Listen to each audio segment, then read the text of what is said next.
The president of India who is head of the state is indirectly elected, यानी कि president जो है India का, जो कि हेड है स्टेट का, यानी कि पूरे कंट्री का हेड है, वो इलेक्ट कैसे होता है? इनडायरेक्टली इलेक्ट होता है।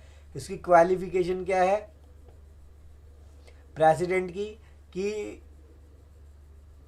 वो इंडिया का सिटीज़न होना चाहिए, 35 ईयर्स तक का होना चाहिए, और क्वालिफाइड करता हो लोकसभा को, should be qualified to be elected as member of Lok Sabha, और ऐसा होना चाहिए जो क्वालिफाई करता हो लोकसभा का मेंबर बनने के लिए, और किसी भी लाभ के पद पे, यानी कि किसी भी प्रॉफिट के पोस्ट पे वो होना।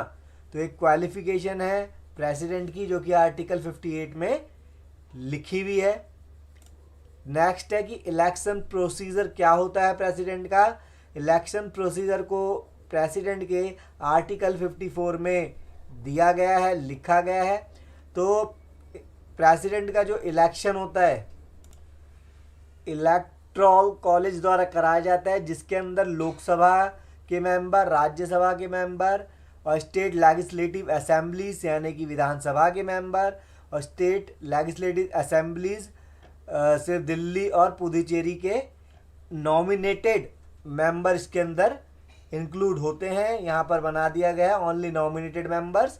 तो आपको याद रखना, लोकसभा, राज्यसभा, विधानसभा और विधान परिषद के दिल्ली पुदुचेरी के इलेक्टेड मेंबर्स में शामिल होते हैं। आपको ये पता होना चाहिए state legislative council are not members of electoral college. तो स्टेट लेजिस्लेटिव काउंसिल जो है के जो मेंबर होते हैं वो इलेक्टोरल कॉलेज के, यानी कि इसके मेंबर नहीं होते काउंसिल वाले। तो स्टेट लेजिस्लेटिव असेंबलीज हो गई, यहाँ पर state legislative assembly Delhi Puducherry हो गई, और यहाँ पर जो काउंसिल्स हैं वो उसमें शामिल नहीं होते हैं। और तुम्हें पता होना चाहिए कि स्टेट लेजिस्लेटिव काउंसिल के में स्टेट कौन कौन से आते हैं? 6 स्टेट्स आते हैं, आंध्र प्रदेश, तेलंगाना, कर्नाटका, महाराष्ट्र, बिहार, उत्तर प्रदेश। ये स्टेट लेजिस्लेटिव काउंसिल से 6 स्टेट हैं।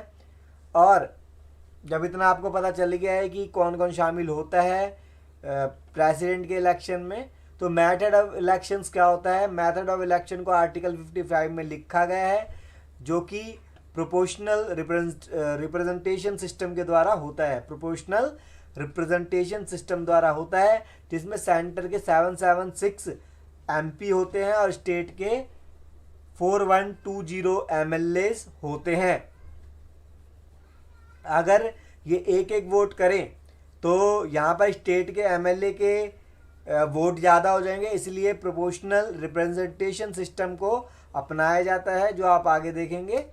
कि अब क्या करा जाता है इसको इक्वल करने के लिए? The value of vote of each member of legislative assembly of a state is determined by the formula as given below. इस फॉर्मूले के जरिए देखो आप, total population of the state, total population ले ली जाती है स्टेट की, number of elected member of state legislative assembly लिए जाते हैं, और उसको फिर टोटल पॉपुलेशन ऑफ स्टेट को number of elected members of state legislative assembly से डिवाइड करा जाता है। बाद में 1000 से भी उसको डिवाइड किया जाता है।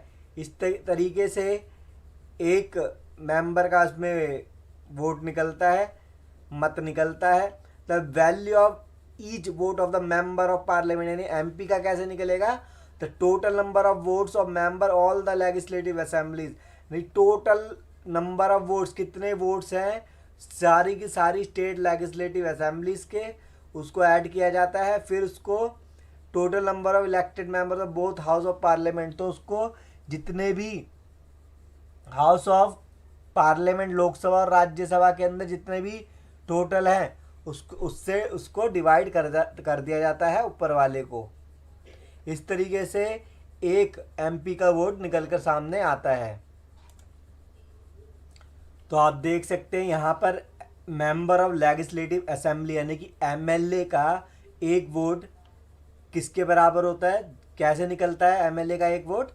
टोटल पॉपुलेशन ऑफ स्टेट, यानी कि टोटल पॉपुलेशन स्टेट की जो है उसको number of elected members of state legislative assembly यानी कि जितने इलेक्टेड मेंबर हुए हैं स्टेट लेजिस्लेटिव असेंबली से, इन सबको जोड़ के स्टेट की पॉपुलेशन को उससे डिवाइड करके 1000 से डिवाइड कर दिया जाता है।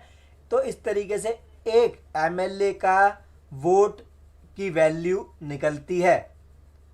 और ऐसे ही मेंबर ऑफ पार्लियामेंट के अंदर, यानी कि अगर आपको a value of each vote of a member of parliament, यानी कि value of vote of member of parliament की निकालनी है, यानी कि एक वोट निकालना है मेंबर ऑफ पार्लियामेंट का कि उसकी कितनी वैल्यू है, तब टोटल नंबर ऑफ वोट्स और member of all state legislative assemblies को total number of elected member of both house of parliament, यानी कि लोकसभा और राज्यसभा के मेंबर जो इलेक्टेड है उससे डिवाइड कर दिया जाता है। तो ये जो आपने पढ़ा, अभी मैंने आपको पढ़ाया, प्रोपोर्शनल रिप्रेजेंटेशन सिस्टम है ये, जिसमें 776 एमपी थे और 4120 एमएलए होते हैं। ठीक है, तो इसको इक्वल करने के लिए ये फॉर्मूले लगाए जाते हैं ताकि ऐसा ना हो कि विधानसभा के यानी कि जब एमएलए वोट दे तो ज़्यादा हो जाए और एमपी तो कम होते हैं। इसलिए ये फॉर्मूले को लगा के उनके वोट की वैल्यू निकाली जाती है। क्या पढ़ा आपने? Proportional representation system. इसमें इलेक्टोरल कॉलेज में आपको ये भी ध्यान में रखना होगा कि राज्यसभा में के जो 12 मेंबर होते हैं जो इलेक्ट होकर आते हैं, वो प्रेसिडेंट के इलेक्शन में वोट नहीं देते हैं। ठीक है, जो 12 मेंबर इलेक्ट होकर आते हैं राज्यसभा के, वो प्रेसिडेंट के इलेक्शन में वोट नहीं देते हैं। फिर आती है बात सिंगल ट्रांसफरेबल वोट सिस्टम। ये क्या होता है? इसके अंदर क्या होता है, एक इसमें सीक्रेट बैलेट के द्वारा इलेक्शन करवाए जाते हैं। इसमें ईवीएम मशीन का यूज़ नहीं होता है। इसमें किसका यूज़ होता है? बैलेट का, यानी कि जो पर्चे डाले जाते थे एक समय में, एक बॉक्स के अंदर पर्चे डाले जाते हैं, बैलेट डाला जाता है, बैलेट पेपर के द्वारा इसके अंदर अपने वोट किए जाते हैं। इसको इससे समझ सकते हो आप सिंगल ट्रांसफरेबल वोट कैसे होता है। सपोज करो ये पर्ची दी जाती है और ऐसे ही दी जाती है फॉर्म, तो इसके अंदर कोई कैंडिडेट एक्स है, कोई वाई है, कोई जेड है। इस तरीके से फर्स्ट वोटर जो भी है होगा वो किस तरीके से अपनी प्रेफरेंस दे रहा है। वो जेड कैंडिडेट को फर्स्ट पे रखना चाहता है और एक्स को 2 पे और वाई को 3 पे। ऐसे ही 2 एक्स को फर्स्ट पे रखना चाहता है, यानी कि ये प्रेफरेंस दे रहा है फर्स्ट को, वाई को 3 पे और जेड को 2 पे। ऐसे ही थर्ड दे रहा है एक्स को 2 पर, वाई को 1 पर प्रेफरेंस दे रहा है और जेड को 3 पे। इस तरीके से वो वोटिंग करते हैं। ठीक है, अब क्या होता है, जो भी बैलेट उसके जो बॉक्स होता है जिसके अंदर पर्चे डाले जाते हैं, उसके अंदर डाले जाते हैं जो भी पर्चे। अब हमें तो जिताना एक को ही है। अब इनमें तीनों में से माना किसी भी 3 कैंडिडेट में किसी एक के कम आते हैं, सपोज करो ये बीच वाले के कम आते हैं, तो ये दोनों बचते हैं, वोट 1 और वोट 3 ये वाला बचते हैं। तब इनके वोट किसको जाएंगे? जैसे कि एक्स है, एक्स को नंबर 1 पे डाल रखा है, तो एक्स नंबर 1 पे डाल रखा है तो किस पे चला जाएगा? या जिस पे वाई 3 पे डाला प्रेफरेंस वाले पे चला जाएगा, यानी कि वाई पे ये चला जाएगा।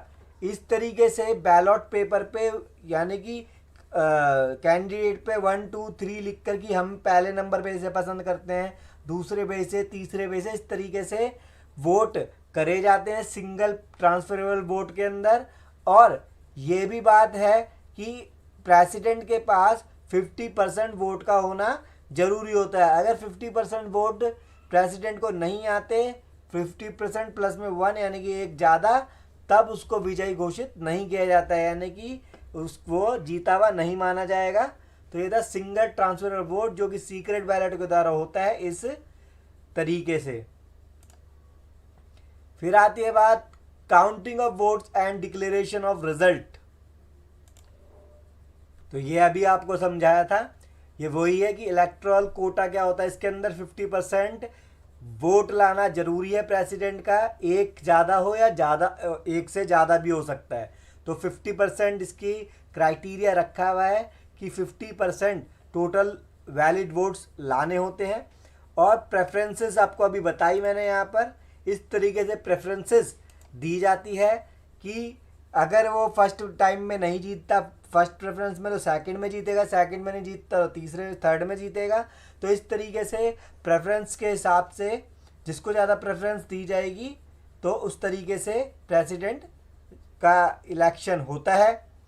तो आपको ये समझ आ गया होगा कि किस तरीके से प्रेसिडेंट का इलेक्शन में यहाँ पर लोकसभा, राज्यसभा और ये सब शामिल होते हैं। फिर proportion of representation system use किया जाता है जिसमें एमएलए का वोट और एमपी का वोट निकाला जाता है, वैल्यू निकाली जाती है उसके वोट की। फिर सिंगल ट्रांसफरेबल वोट सिस्टम का यूज़ किया जाता है, जैसे ये सिखाया बताया था आपको मैंने। तो फिर यहाँ पर 50% लाना ज़रूरी है। और प्रेफरेंसेस जैसे कि यहाँ पर ABCD है, अगर तो ABCD में से ए को फर्स्ट कैंडिडेट ए बारी में नहीं जीता तो बी बारी में जीतेगा। यानी कि फर्स्ट ए बारी में अगर उसके 50% वोट नहीं आया तो बी बारी में भी जीत सकता है, बी में नहीं आया तो सी टाइम जीत सकता है, यानी कि थर्ड टाइम जीत सकता है। तो इसी को ही प्रेफरेंसेस कहा जाता है। फिर आती है द प्रेसिडेंट टेन्योर और रिमूवल क्या होता है। आर्टिकल 56 में लिखा हुआ है, ये आर्टिकल 56 के अंदर है। इसके अंदर जो बताया गया आर्टिकल 56 बताता है कि प्रेसिडेंट को 5 ईयर्स के लिए इलेक्ट किया जाता है और कोई भी प्रेसिडेंट सिर्फ 2 टाइम प्रेसिडेंट बन सकता है, थर्ड टाइम प्रेसिडेंट वो नहीं बन सकता है। तो कौन बताता है ये आर्टिकल 56। फिर है प्रिविलेजेस एंड इम्यूनिटीज़। ठीक है, तो प्रिविलेजेस एंड इम्यूनिटीज़ के बारे में पढ़ेंगे कि क्या क्या विशेष अधिकार, खास अधिकार दे रखे हैं प्रेसिडेंट को। तो फर्स्ट तो यह है कि प्रेसिडेंट कोई आंसरेबल नहीं होता है एनी कोर्ट पर, यानी कि उसको the president is not answerable to any court of law for the exercise of his functions. यानी कि कोई भी कार्य करने के लिए कोई आंसरेबल नहीं है प्रेसिडेंट, कोर्ट को देने के लिए कोई आंसर नहीं देगा। ठीक है, आंसरेबल नहीं है। सेकंड है कि the president can neither be arrested nor any criminal proceeding be institute against him in any court of the law during his tenure. उसके टेन्योर के दौरान प्रेसिडेंट को अरेस्ट नहीं किया जा सकता है और ना ही कोई क्रिमिनल प्रोसीडिंग्स हो सकती है। The president can not be asked to present in any court for law during his tenure. यानी कि प्रेसिडेंट को किसी भी कोर्ट में बुलाया नहीं जा सकता है उसके टेन्योर में। A prior notice of 2 months time is to be serve before instituting a civil case against him. अगर कोई सिविल केस प्रेसिडेंट के अगेंस्ट होता है तो प्रेसिडेंट को 2 months बिफोर बताना होगा इसके लिए। तो ये है इनके कुछ विशेष अधिकार।